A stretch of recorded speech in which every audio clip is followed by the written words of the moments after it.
Hello friends, I am Dr. Kalpana for NEET Biology. The topic I am taking today is population interaction. जैसा हमें पता है, organism किसी भी जगह रहें, उनका हैबिटेट कुछ भी हो, पर वो एक दूसरे पर डिपेंडेंट रहते हैं। तो वहाँ ऐसी एक भी स्पीसीज़ नहीं है जो किसी हैबिटेट में रहती हो और दूसरी स्पीसीज़ पर डिपेंडेंट ना हो। जैसे हम एग्जांपल ले सकते हैं, हम कह सकते हैं कि जो ऑटोट्रॉफ्स हैं, ऑटोट्रॉफ्स माने green plants which are able to synthesise their own food, कि ये किसी पे डिपेंड नहीं है। पर ऐसा नहीं है। ऑटोट्रॉफ्स किस पे डिपेंड रहते हैं? सॉइल माइक्रोब्स पर, क्योंकि जो ऑर्गेनिक मैटर होता है सॉइल में गिरते हैं, पत्तियां गिरती हैं, टहनियाँ गिरती हैं, इन सबको ये क्या करते हैं? डिकम्पोज करते हैं। माइक्रो ऑर्गेनिम्स क्या करते हैं? डिकम्पोज करते हैं, जिससे ये सिंपलर सब्सटेंसेस में टूट जाए और फिर उन प्लांट्स की रूट्स इसको एब्जॉर्ब कर सकें, तभी उनको इनऑर्गेनिक न्यूट्रिएंट्स मिल पाता है। दूसरी चीज़ कि ये जो पॉलिनेशन के लिए, ये तो आपको पता ही है सबको कि प्लांट्स जो है पॉलिनेशन के लिए इंसेक्ट्स, वर्म्स, वास्प वगैरह पर डिपेंड करते हैं। तो इस तरह से हर एक ऑर्गेनिज्म जो है किसी न किसी रूप में दूसरी स्पीसीज पर डिपेंड जरूर करता है। और इस तरह से प्लांट्स, एनिमल्स और माइक्रोब्स, ये मिलके क्या बनाते हैं? ये मिलके बनाते हैं बायोलॉजिकल कम्युनिटी।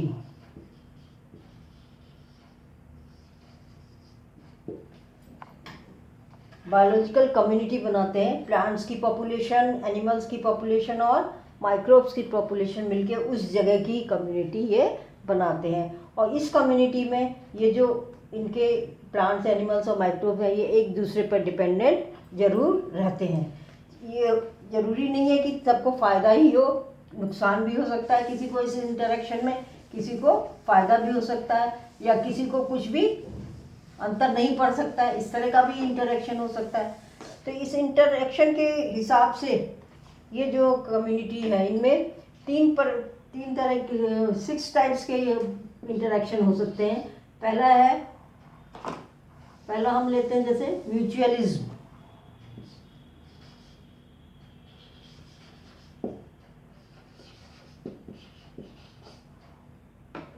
म्यूचुअलिज्म में क्या होगा?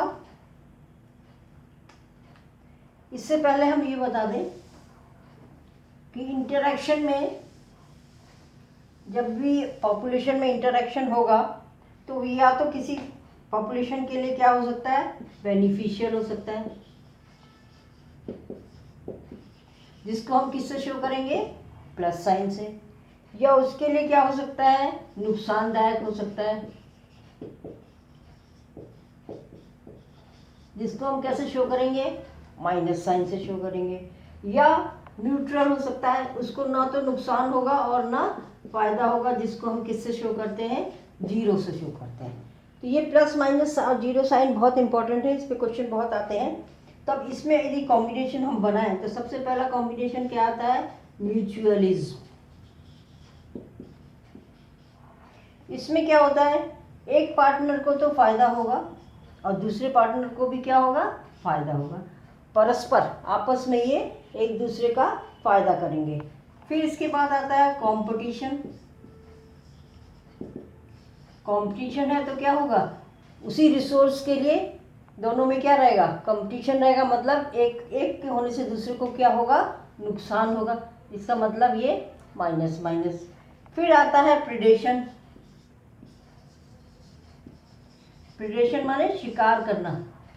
तो जो शिकारी होगा उसको तो क्या होगा? फायदा होगा, और जिसका शिकार करेगा उसको क्या होगा?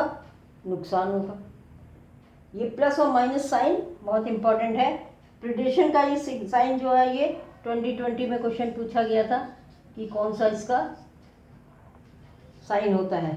फिर पैरासिटिज्म।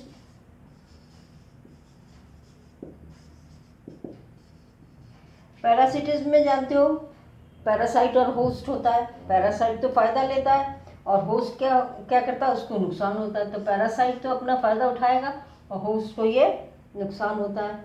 ये क्वेश्चन आया हुआ है 2016 में। फिर कमेंसलिज्म होता है।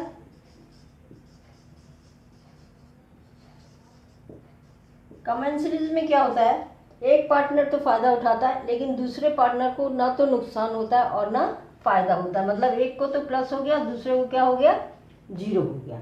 इसी तरह से इसी से मिलता जुलता एक और है एमेंसलिज्म। इसमें क्या होगा, एक पार्टनर को तो नुकसान होता जरूर है लेकिन दूसरे पार्टनर को ना फायदा होता है ना नुकसान होता है। ये क्वेश्चन आया है आपका 2021 में। इस तरह से ये चार्ट बहुत इंपॉर्टेंट है, इस पे क्वेश्चन आ जाता है। तो आपको ये टर्म पता होने चाहिए और प्लस माइनस सिग्नेचर, इसका मतलब क्या हो गया कि किसको फ़ायदा है किसको नुकसान है, इस तरह से। तो ये बहुत इम्पॉर्टेंट है पार्ट। फिर हम शुरू करते हैं। सबसे पहले हम ले लेते हैं प्रेडेशन को ले लेते हैं। ये चार्ट देखिए आप, 3 बार तो इसमें ही आ चुका है, इसके बारे में प्लस माइनस ये इम्पॉर्टेंट है। फिर जो होता है, सबसे पहले हम ले रहे हैं प्रेडेशन को।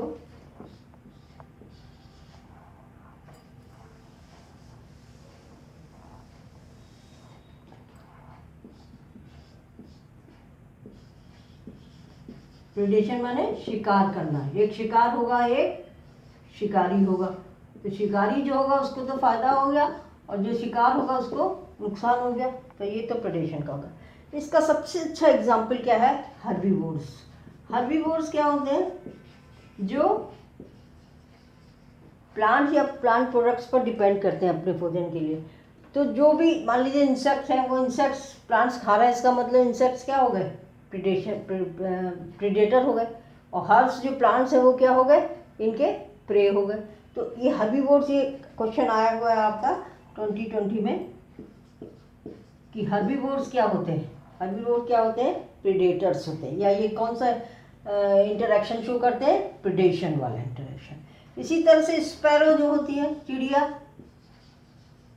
ये क्या करती है, सीड्स खाती है प्लांट्स के। तो ये भी क्या हो गई, प्रेडेशन का एग्जाम्पल हो गया। तो उसके अलावा फाइटोफेगस इंसेक्ट्स, टोटल इंसेक्ट का लगभग 25% क्या होते हैं, प्लांट्स पे डिपेंड करते हैं भोजन के लिए। ये फाइटोफेगस होता है। फाइटो मीन्स प्लांट, फेगस मीन्स खाने वाले। तो इस तरह से ये एग्जाम्पल्स हैं जो प्रेडेशन के एग्जाम्पल्स हैं। इसमें एक प्रेडेटर होगा और एक क्या होगा, प्रे होगा। प्रे माने शिकार और प्रेडेटर जो है वो शिकारी।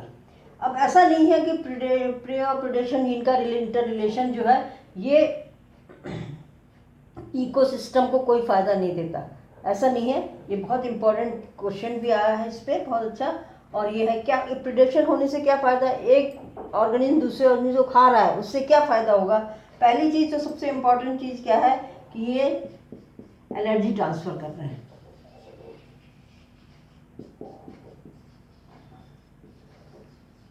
एक इकोसिस्टम में ये क्या कर रहे हैं, एनर्जी ट्रांसफ़र कर रहे हैं from different trophic level to different trophic level. एक ट्रॉफिक लेवल से दूसरे ट्रॉफिक लेवल तक एनर्जी ट्रांसफ़र होती है, आपको पता है। प्रोडक्ट जो प्रोड्यूसर्स होते हैं उनसे हर्बीवोर्स, कार्निवोर्स, इस तरह से ट्रॉफिक लेवल्स चलते जाते हैं। तो प्रेडेटर्स भी इसमें एक रोल अदा करते हैं कि एक ट्रॉफिक लेवल से दूसरे ट्रॉफिक लेवल पर एनर्जी ये ट्रांसफ़र करते हैं। जिसको खा रहे हैं उससे एनर्जी ले रहे हैं, फिर इनको जो खाएगा इनसे ऊपर के ट्रॉफिक लेवल वो क्या करेगा, एनर्जी ले लेगा। इस तरह से एनर्जी ट्रांसफ़र में चैनल का काम करते हैं। दूसरा प्रेडेशन का क्या रोल है, दूसरा रोल ये है कि ये जो प्रे की पॉपुलेशन है उसको क्या करते हैं, कंट्रोल में करते हैं। यदि प्रेडेशन ना हो तो प्रे की पॉपुलेशन क्या होगी, बढ़ती जाएगी बढ़ती जाएगी। और इस तरह से ये जो है इकोसिस्टम में, इससे क्या आता है, इकोसिस्टम बैलेंस रहता है। इकोसिस्टम बैलेंस का मतलब क्या है, हर ट्रॉफिक लेवल पर producers, herbivores, carnivores, first level, second level, third level, हर लेवल पर क्या होना चाहिए, किसी भी ऑर्गेनिज्म की संख्या बहुत ज़्यादा नहीं होनी चाहिए। बहुत ज़्यादा होने से पूरा इकोसिस्टम क्या होता है, अनस्टेबल हो जाता है। ये आप डिटेल में बाद में पढ़ेंगे। तो ये जब प्रेडेटर्स जो है ये प्रे को खाते हैं तो उससे इकोसिस्टम क्या रहता है, बैलेंस रहता है, जिससे कि प्रे पॉपुलेशन अनलिमिटेड जो है, अनकंट्रोल जो है वो नहीं बढ़ पाती। फिर इसमें इनका एक और रोल है, ये है बायोलॉजिकल कंट्रोल।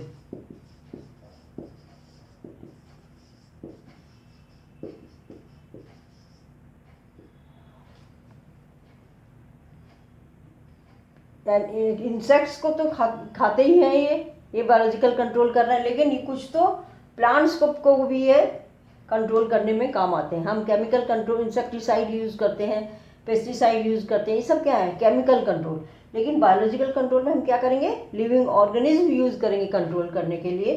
तो इसमें सबसे अच्छा इसका एग्जाम्पल ऑस्ट्रेलिया में हुआ था, जहाँ एक मॉथ को यूज़ किया गया था। कैक्टस होता है ये, कैक्टस फीडिंग मॉथ, इससे क्या कंट्रोल किया गया था, कैक्टस का ग्रोथ। बहुत ज़्यादा कैक्टस हो जाते हैं, उनको हटाना बड़ा मुश्किल होता है, तो ये मॉथ लिया गया और उनको कैक्टस पर छोड़ा गया, तो इससे कैक्टस क्या हो गए, रिमूव हो गए। फिर ये है, ये इसमें ये मेंटेन करते हैं स्पीसीज डाइवर्सिटी।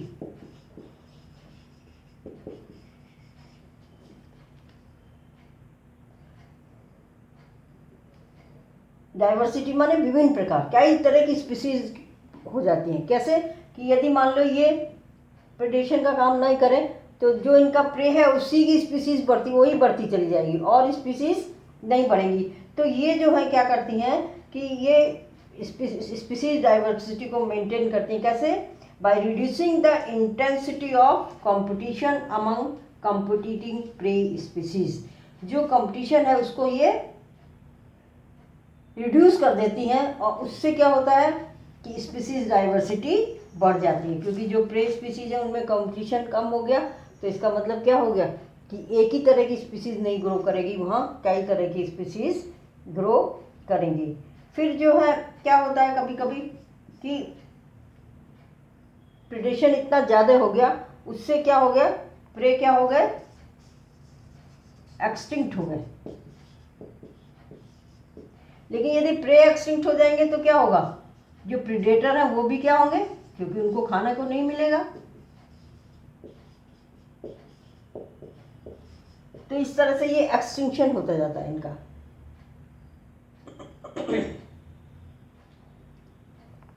ओवर एक्सप्लॉइटेशन से ये प्रे को एक्सटिंक्ट कर देते हैं, और जब प्रे एक्सटिंक्ट हो जाएगा तो नेचुरली जो इनके ऊपर डिपेंडेंट है प्रीडेटर्स, वो भी क्या होंगे, एक्सटिंक्ट हो जाएंगे। अब ऐसा नहीं है कि प्रीडेटर जो चाहे वो करते जाए और प्रे कम होते चल जाए, ऐसा नहीं है, क्योंकि प्रीडेटर्स में भी क्या होता है, बहुत से अडेप्टेशंस हो जाते हैं। प्रे में अडेप्टेशन,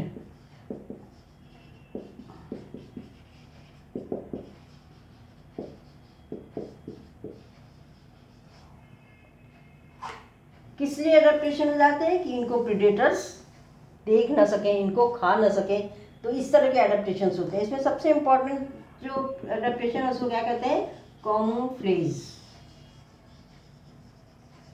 कैमोफ्लेज माने क्या होता है कि जो एनवायरनमेंट है उसी के हिसाब से अपने को चेंज कर लें। जैसे बहुत से इंसेक्ट्स हैं वो पेड़ों में रहते हैं और अपने को क्या करते हैं, ग्रीन कलर के हो जाते हैं, जिससे कि उनका जो प्रेडेटर है वो उनको देख ना सके। या कभी कभी तो इंसेक्ट्स क्या हो जाते हैं, बिल्कुल लीफ की ही शेप के हो जाते हैं, बिल्कुल लीफ पहचानना मुश्किल हो जाता है कि ये लीफ है कि इंसेक्ट है। तो इस तरह से ये कहलाता है कैमोफ्लेज इसको। या कोई कलर, कोई मिट्टी में रहता है तो मिट्टी के कलर का हो जाता है ऑर्गेनिज्म, इस तरह के ये। फिर क्या होता है, इनमें क्या होता है, पॉइजनस हो जाते हैं ये,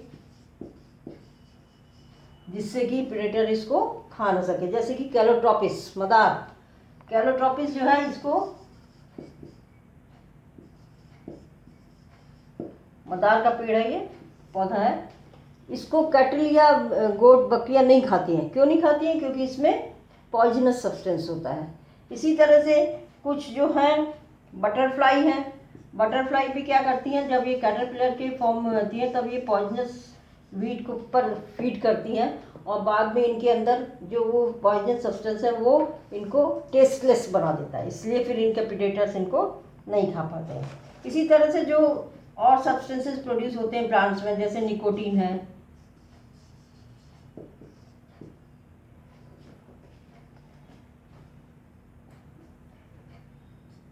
निकोटीन है, कैफीन है या और लेटेक्स वगैरह हैं, ये सब जो चीज़ें हैं ये प्लांट अपने डिफेंस के लिए प्रोड्यूस करते हैं, प्रेडेटर से बचने के लिए प्रोड्यूस करते हैं। ये अलग बात है कि हम उसको एक्सट्रैक्ट करके अपना यूज़ कर लेते हैं, लेकिन एक्चुअली ये सब क्या है, एडेप्टेशंस हैं प्रे में, किससे, प्रेडेशन से बचने के लिए। दूसरा इंटरेक्शन जो होता है वो क्या होता है, कंपटीशन। कंपटीशन माने एक ही रिसोर्स पर दोनों पार्टनर जो है वो उनको दोनों को अपना डिपेंड करते हैं, और इसमें ज़रूरी नहीं है कि एक सिमिलर स्पीसीज में ही कंपटीशन होगा। ये कंपटीशन जो होगा वो क्या होगा, अलग अलग तरह की स्पीसीज या सिमिलर स्पीसीज में भी हो सकता है। वो सेम रिसोर्स के लिए वो उनमें कंपटीशन होगा, और ये भी ज़रूरी नहीं है कि एक ही जगह पर रहने वाले हों। जैसे कि एक ये है साउथ अमेरिका में लेक में क्या होता है, लेक में छोटे छोटे से इंसेक्ट्स होते हैं जो तैरते रहते हैं, तैरने, फ्लोटिंग इंसेक्ट्स, इनको हम क्या कहते हैं, जू प्लैंक्टन। जो प्लांट्स होते हैं तैरने वाले वो तो कहलाते हैं फाइटोप्लैंक्टन्स, और ये जो इंसेक्ट्स हैं छोटे छोटे हल्के, बहुत हल्के होते हैं, ये कहलाते हैं जू प्लैंक्टन्स। तो इनको खाने के लिए एक तो कौन आते हैं, फ्लैमिंगोज, ये बड़ी चिड़ियाएँ होती हैं,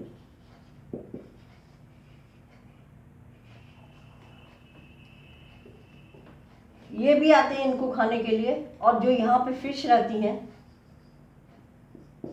ये भी इनको खाती हैं। तो दोनों की हैबिटेट क्या है, अलग है, लेकिन यहाँ पर आ रहे हैं, लेक पे आ रहे हैं खाने के लिए। तो फ्लैमिंगोज और फिश में क्या है, कंपटीशन है, किसके लिए, जू प्लैंक्टन्स के लिए। तो ये जरूरी नहीं है कि सिमिलर स्पीसीज हो, डिसिमिलर स्पीसीज में भी कंपटीशन होता है। अब इसमें ये जरूरी नहीं है कि जो रिसोर्स है वो लिमिटेड हो, कंपटीशन के लिए ज़रूरी नहीं है कि रिसोर्स जो है लिमिटेड हो, बहुत ज़्यादा रिसोर्सेज है तब भी स्पीसीज में क्या होता है, कंपटीशन हो सकता है। इसमें एक टर्म आता है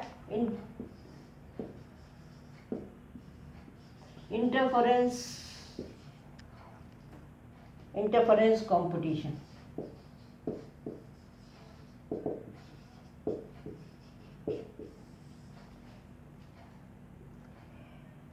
एक स्पीसीज की फीडिंग एफिशिएंसी कम हो जाती है, कैसे, यदि दूसरा स्पीसीज उसमें आ जाए, चाहे रिसोर्स अबंडेंट ही क्यों ना हो। मान लो यहाँ पर घास थी और यहाँ पर शीप घास खा रहे थे, इसकी एफिशिएंसी थी, लेकिन हमने क्या डाल दिया, क्या कर दिया इसमें, कैटल्स। तो ये कैटल्स की वजह से इसकी एफिशिएंसी क्या होती है, कम हो जाती है, इंटरफेयर हो गई इसकी। तो इंटरफेरेंस कंपटीशन में रिसोर्स कम नहीं है, रिसोर्सेस तो पूरे अवेलेबल हैं, लेकिन एफिशिएंसी क्या होती है, एक पार्टनर की कम हो जाती है यदि दूसरा पार्टनर भी उसमें आ जाता है। तो एफिशिएंसी जो है वो रिड्यूस हो जाती है एक पार्टनर की यदि उसमें दूसरा भी आ जाए। तो फिर एक टर्म आता है इसमें कॉम्पिटिटिव रिलीज।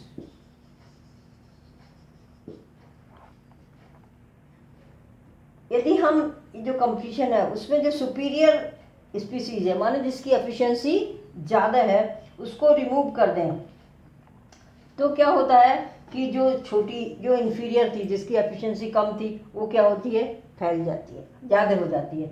मान लो यहाँ पर घास काला है, ये इसमें दो है, कैटल भी चल रहे हैं इसमें और शीप भी चल रहा है, किसकी एफिशिएंसी ज़्यादा है? कैटल की। शीप की कम है। अब हमने ये कैटल क्या किया, ये रिमूव कर दिया, तो शीप की एफिशिएंसी क्या होती है? बढ़ जाती है या ये अपने को एक्सपेंड कर लेते, बढ़ा लेते हैं। और इसमें जो है हर्बीवोर्स में सबसे ज़्यादा कंपटीशन होता है। जो प्लांट या प्लांट प्रोडक्ट पे डिपेंड करते हैं उनमें कंपटीशन जो है वो सबसे ज़्यादा होता है, कार्निवोर्स में कम होता है। अब इसमें एक प्रिंसिपल भी आता है, गॉस एक्सक्लूजन कॉम्पिटिटिव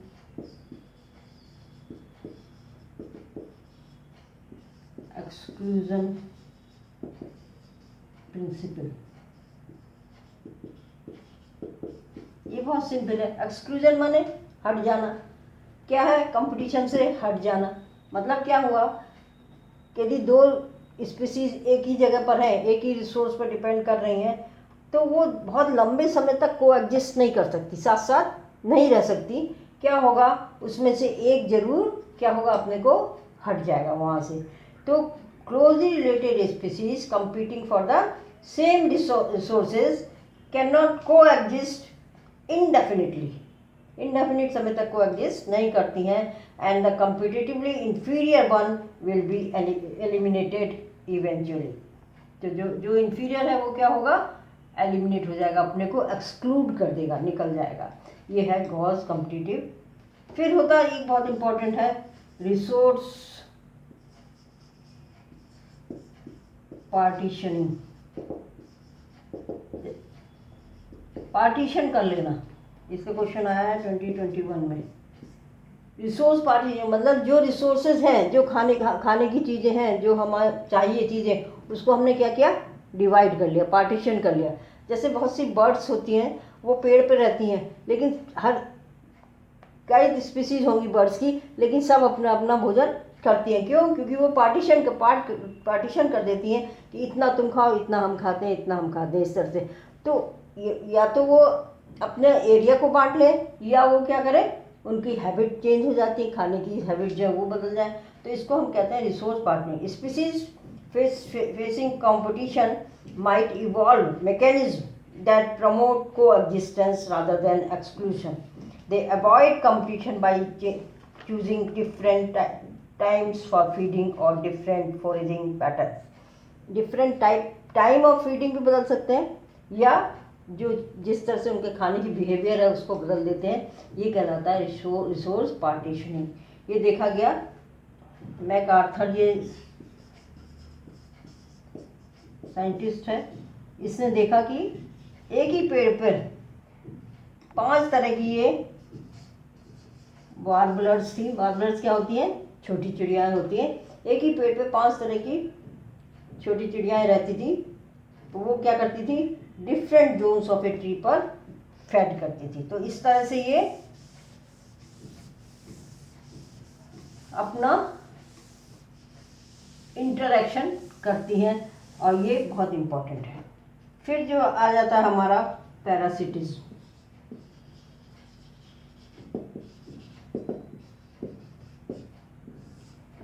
पैरासिटिज्म में क्या होगा? एक होस्ट होगा और एक पैरासाइट होगा। ये होस्ट क्या होते हैं? जो दूसरे पर डिपेंड है। जरूरी नहीं है, कुछ होस्ट तो इस तरह से होते हैं खाली रहते हैं और उसको खाना वाना नहीं लेते हैं, लेकिन कुछ होस्ट क्या रहते हैं? खाना भी लेते हैं और रहने की जगह भी लेते हैं। तो इस तरह से इनमें क्या हुआ, बहुत से ये होस्ट स्पेसिफिक होते हैं। होस्ट स्पेसिफिक माने एक पर्टिकुलर होस्ट पे ही रहेंगे, हर एक पे नहीं रहेंगे, या एक पर्टिकुलर स्पीसीज पे ही ये रहेंगे, दूसरे पे नहीं रहेंगे। इनमें सेंस ऑर्गन कम डेवलप हो जाएंगे, क्योंकि इनको ज़्यादा बाहर के वातावरण से मतलब नहीं होता, इसलिए इनके सेंस ऑर्गन कम हो जाते हैं। फिर इनमें भोजन लेने के लिए उनके लिए में क्या हो जाएगा? सकर्स या एडहेसिव, चिपकने के लिए क्या हो जाएंगे? एडहेसिव ऑर्गन्स बन जाते हैं। जैसे लीच वगैरह है, उसमें क्या होता है? सकर्स बन जाते हैं। तो इस तरह से ये सकर्स या एडहेसिव ऑर्गन्स इनमें डेवलप होते हैं। पैरासिटिज्म का ये एडेप्टेशन है। फिर क्या होता है, डाइजेस्टिव सिस्टम जो खासकर जो इंटरनल होते हैं,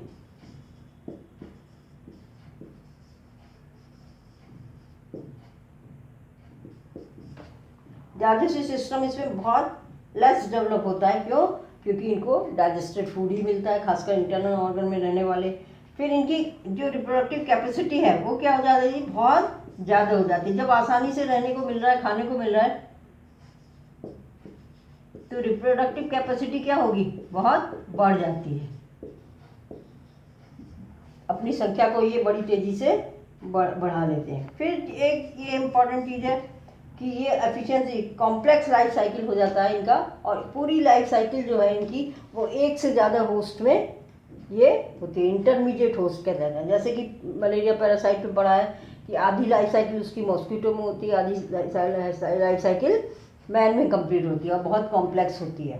तो इस तरह से ये क्या करते हैं कि ये ऑल्टरनेट होस्ट भी ढूंढ लेते हैं। ऑल्टरनेट होस्ट क्या होते हैं कि जब वो उस होस्ट में नहीं रह सके तो किसी दूसरे होस्ट में रह सकें। जैसे लिवर फ्लूइड है, लिवर फ्लूइड जो है ये स्नेल और फिश में रहता है। इसी तरह से मलेरिया पैरासाइट ये मॉस्किटो और ह्यूमन बीइंग पर करता है। अब इसमें ये टर्म आते हैं एक्टो पैरासाइट। एक्टो माने बाहर, तो जो होस्ट के बाहर, शरीर के बाहर रहते हैं, अंदर नहीं जाते, उनको हम क्या कहते हैं, एक्टो पैरासाइट।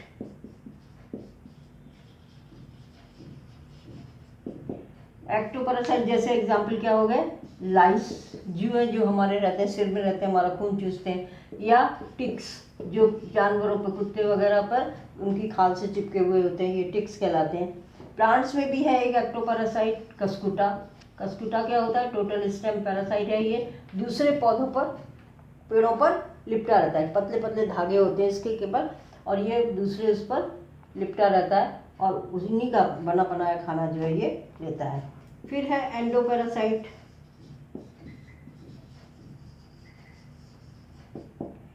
एंडो माने अंदर, अंदर रहने वाले पैरासाइट जो क्या करेंगे, बॉडी के अंदर रहते हैं। जैसे हमारे शरीर में बहुत सारे टेपवर्म वगैरह या और कीड़े भी रहते हैं, ये बना बनाए खाना लेंगे, और टिपिकल पैरासाइट हैं ये, और इनको अपने ऑर्गन्स इनमें बहुत कम विकसित होंगे और ये वहाँ से लेंगे। फिर एक टर्म इसमें आता है ब्रूड पैरासिटिज्म। इसमें क्या होता है, पैरासाइट जो है वो खासकर ये बर्ड्स में होता है। बर्ड्स में क्या करती हैं, अपने अंडे जो है दूसरे चिड़ियाओं के घोंसले में रख देती हैं। उससे क्या होगा कि जो होस्ट है वो, और उसके दोनों के अंडे क्या होते हैं, सिमिलर होते हैं, तो होस्ट अपने ही अंडे समझ के उसको पालता रहता है। तो ये खासकर इसके एग्जाम्पल कौन है, कोयल। जो कोयल है वो अपने अंडे किस में रख देती है, क्रो के घोंसले में रख देती है, ये कहलाता है ब्रू। वहीं जाके देती है, अंडे ही वहीं देती है, और इस तरह से वहाँ पर ये ग्रो करते हैं। क्रो के अंडे के साथ साथ इसके भी अंडे ग्रो करते हैं।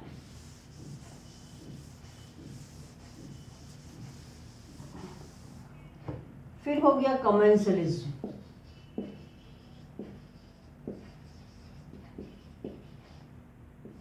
कमेंसलिज्म में क्या होगा, एक को फायदा और एक को कोई अंतर नहीं। एक स्पीशीज तो बेनिफिटेड होगी और दूसरी स्पीशीज ना हार्म होगी ना बेनिफिटेड होगी। जैसे सबसे अच्छा एग्जांपल है इनका ऑर्किड्स। ऑर्किड्स क्या होते हैं, ये जो पेड़ होते हैं बड़े बड़े, इनके स्टेम में यहाँ पर ये ग्रो करते हैं, और इनमें रूट्स होती हैं, और ये रूट्स जो हैं ये पानी और न्यूट्रिएंट्स एब्जॉर्ब करती हैं, और ये इनके पास क्लोरोफिल भी होता है, ये अपना खाना अपने आप बनाते हैं। मतलब इस प्लांट से ये कुछ नहीं ले रहे हैं। तो ऑर्किड्स बहुत अच्छे एग्जाम्पल है। एपीफाइट्स हैं, ये ऊपर ग्रो करते हैं इनके ऊपर। और इसी तरह से एक एग्जाम्पल और है इर्गिट।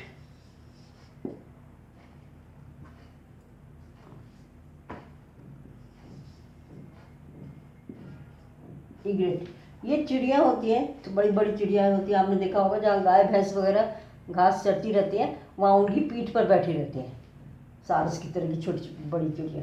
तो इससे क्या होता है कि जब गाय भैंस वगैरह घास चरती हैं, तो उनके पैरों से और पूंछ से जो उन पे कीड़े बैठे रहते हैं घास वगैरह पे, वो उड़ते हैं।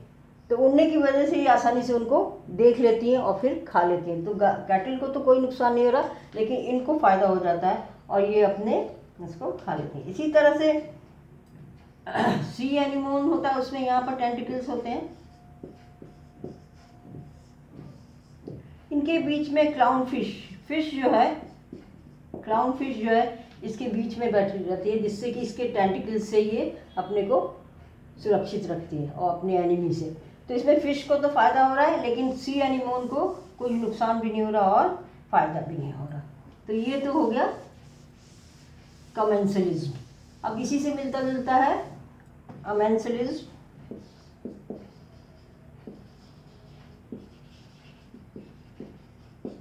इसमें क्या होगा, एक को नुकसान होगा, दूसरे को ना नुकसान ना फायदा। इसका सबसे अच्छा एग्जाम्पल क्या है, एंटीबायोटिक प्रोडक्शन। एंटीबायोटिक्स का डिस्कवरी हुई थी इसी तरह से। एंटीबायोटिक्स की डेफिनेशन हम कैसे करते हैं कि antibiotic are the substances produce by the microorganism and kill microorganism. इसका मतलब एक माइक्रो ऑर्गेनिज्म एंटीबायोटिक प्रोड्यूस करेगा, दूसरा क्या करेगा, उसको दूसरे को किल करने के लिए। तो जो प्रोड्यूस कर रहा है उसको तो कोई नुकसान फायदा नहीं रहा, लेकिन दूसरे वाले क्या हो रहा है, ये उसको नुकसान हो रहा है। तो इसमें सबसे अच्छा एग्जाम्पल इसका एमेंसलिज्म का एंटीबायोटिक है। ये पेनिसिलिन एंटीबायोटिक की डिस्कवरी हुई थी इसी तरह हुई थी कि जिसमें पेनिसिलियम था, उसमें देखा कि बैक्टीरिया ग्रो नहीं कर रहा। जिस पेट्री डिश में बैक्टीरिया ग्रो कर पेनिसिलियम फंगस ग्रो कर रहा था, उसमें बैक्टीरिया की ग्रोथ नहीं थी, क्योंकि पेनिसिलियम क्या प्रोड्यूस करता है, पेनिसिलिन। पेनिसिलिन क्या है, एंटीबायोटिक, तो उसमें और वो ग्रो नहीं करता। तो एंटीबायोटिक जो है वो अमेंसलिज्म का बहुत अच्छा एग्जाम्पल है। फिर है म्यूचुअलिज्म। म्यूचुअलिज्म माने एक दूसरे को फायदा, या सिम्बायोसिस, दोनों एक दूसरे को क्या कर रहा है, फायदा कर रहा है। इसका सबसे अच्छा एग्जाम्पल लाइकन है। लाइकन में फंगस और एल्गी होते हैं। एल्गी में ब्लू ग्रीन एल्गी, ज़्यादातर एल्गी और फंगस। फंगस तो पानी और न्यूट्रिएंट्स एब्जॉर्ब करता है, और एल्गी जो पार्टनर होता है वो फोटोसिंथेसिस करता है, खाना बनाता है। फिर ये माइकोराइजा, ये भी बहुत इम्पॉर्टेंट है। माइकोराइजा क्या होता है, जो बड़े बड़े पेड़ होते हैं उनकी, खास करके जैसे हिल्स पर जो पेड़ होते हैं उनकी रूट्स ज़्यादा अंदर तक नहीं जा पाती हैं पानी एब्जॉर्ब करने के लिए। तो उनके क्या होता है, ये बड़े बड़े पेड़ हैं और यहाँ पर तो हिल आ गया, तो यहाँ पर क्या होगा कि यहाँ पर फंगस ग्रो करेगी इनके रूट्स के साथ साथ। और ये फंगस जो है, इस फंगस को हम क्या कहते हैं, माइकोराइजा। काम क्या होगा इनका कि यहाँ से मॉइस्चर और पानी एब्जॉर्ब करके प्लांट को देना, और प्लांट से ही क्या लेंगे, बना बनाया खाना लेते हैं। तो roots of higher plant and fungi, इनका कॉम्बिनेशन